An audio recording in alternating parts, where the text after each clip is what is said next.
dzirdējis, ka viņam ir arī ir tāds sensori, kas mēra to augstnes blīvumu un mitrumu. Tam ir izreiz te viss ir, jā. Un tad viņi var pielāgot to sejas dziļumu atkarībā no mitruma. Jo mēs nevarētu braukt ar 20 km/h bez šī, tāpēc, ka tev savādāk, tev kastes sāk lēkāt un tu nedabū to stabilitāti, līdz ar to tev sēklas ir šitā te iekšā laukā.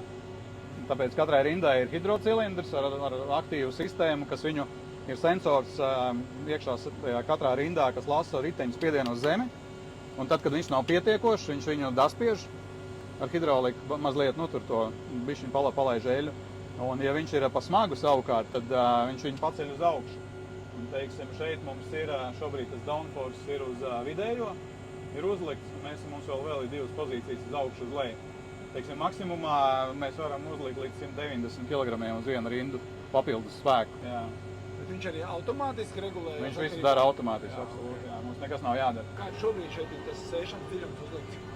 Kādas 6 apmēram bija. Mēs tikko mērījām, kad nāca, tad mēs pamērījām. Meitene teica, ka tas esot ļoti labi. Pareizais. Pareizais, akceptēju. Jā, derīgs.